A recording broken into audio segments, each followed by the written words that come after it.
Bonjour, vous avez été nombreux après le passage en commission du 22 janvier à demander quelle serait la suite du parcours du projet de loi et si on pouvait encore agir et comment. Tout d'abord, il est capital de préciser que oui, nous pouvons encore agir et qu'il est plus que jamais primordial de rester motivé et actif. Le cheminement du projet de loi, confortant le respect des principes de la République, n'est pas terminé, loin de là, et de nombreux amendements peuvent encore être déposés tout au long du processus. Il est important de rester mobilisé dans nos démarches auprès des députés et des sénateurs qui voteront bientôt. Bon, on va essayer, pour comprendre un petit peu mieux, de revoir ensemble les grandes étapes de ce projet de loi.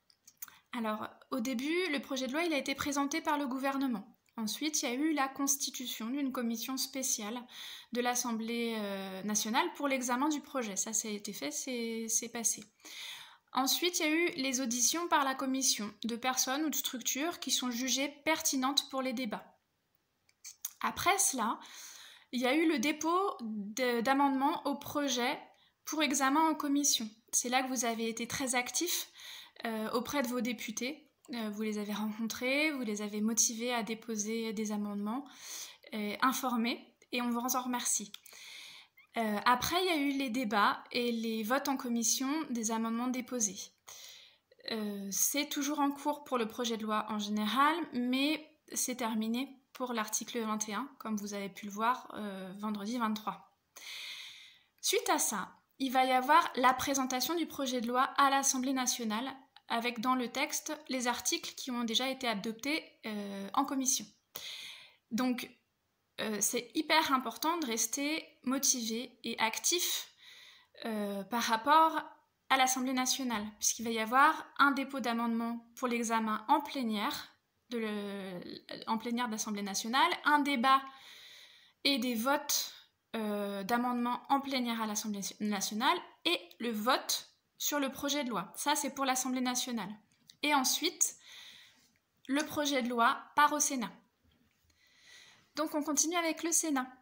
Et ça va être à peu près la même chose que pour l'Assemblée nationale, c'est-à-dire qu'il y a une présentation du projet de loi au Sénat, il y a un dépôt d'amendements pour examen en plénière au Sénat, il y a des débats et des votes des amendements en plénière au Sénat, et le vote de la loi au Sénat. Là aussi, votre rôle est prépondérant. Il faut rencontrer les sénateurs le plus possible, les informer, leur demander de déposer des amendements, de voter en faveur de l'IEF. Donc vous êtes invités à être très actifs sur le sujet. Alors, que se passe-t-il si l'Assemblée nationale et le Sénat sont en désaccord au niveau du texte? À ce moment-là, il y a une commission mixte paritaire qui se met en place, qui est saisie. Et mixte paritaire parce qu'elle est composée de députés et de sénateurs. La commission réécrit les articles différents entre le texte de l'Assemblée nationale et celui du Sénat sur la base d'amendements qui ont été déposés. Alors ça veut pas dire que ce sont des amendements qui ont été adoptés. Ça peut être des amendements qui ont été rejetés mais qui sont repris à ce moment-là. Donc ensuite, une fois que ça c'est réécrit et que les deux textes sont harmonisés du coup, il y a le vote de la loi finale à l'Assemblée nationale, donc de manière globale.